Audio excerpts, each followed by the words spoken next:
বিচারপতি বিশ্বজিৎ বসুকে অবমাননা এবং আইনজীবী বিকাশ রঞ্জন ভট্টাচার্য সহ আইনজীবীদের হেনস্থার অভিযোগের মামলায় কুণাল ঘোষ সহ ৮ জনের বিরুদ্ধে রুল জারি করেছে কলকাতা হাইকোর্ট। আগামী ১৬ জুন এই মামলার পরবর্তী শুনানি।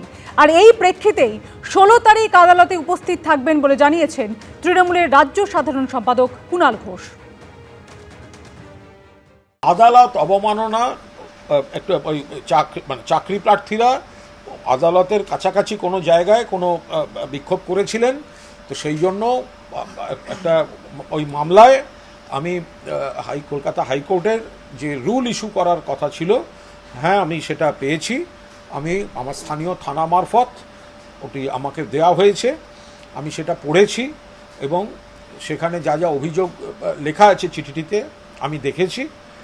আমাকে বলা হয়েছে ১৬ই জুন বেলা 12:30টায় ৩ মাননীয় বিচারপতির যে বিশেষ বেঞ্চ ঠিক 12:30টায় সশরীরে উপস্থিত থেকে উত্তর দিতে এবং আদালতের অনুমতি ছাড়া আদালত থেকে না বেরোতে।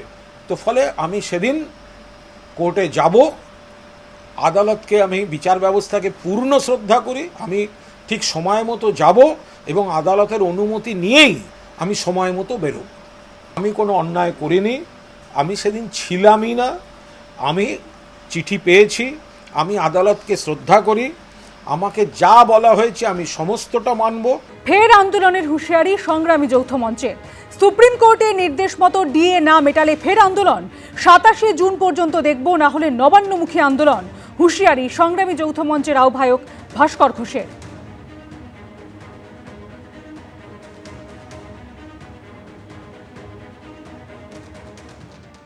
আমরা দাবি জানাচ্ছি যে রাজ্য সরকারের সমস্ত ডিপার্টমেন্টে সুনির্দিষ্ট বদলি নীতি চালু হোক।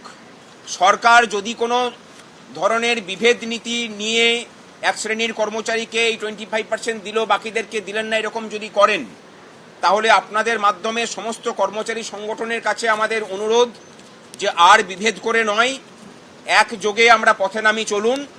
এবং যেহেতু এই সিদ্ধান্ত নবান্ন থেকেই কার্যকরী হচ্ছে, সুতরাং আন্দোলনকে নবান্নমুখী করা ছাড়া আমাদের সামনে কোনো রাস্তা থাকবে না।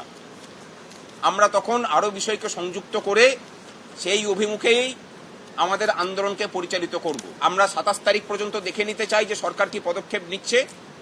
সরকার যদি সুপ্রিম কোর্টের নির্দেশকে অমান্য করে, তার বিরুদ্ধে তখন রাস্তার আন্দোলন এবং কোর্টের আন্দোলনের কোর্টের যে কেস কাছারির যে বিষয়, সমস্ত দিক থেকেই সরকারকে চেপে ধরার কাজ সংগ্রামী যৌথ মঞ্চ সহ সমস্ত মঞ্চই করবে বলে আমরা আশা করছি।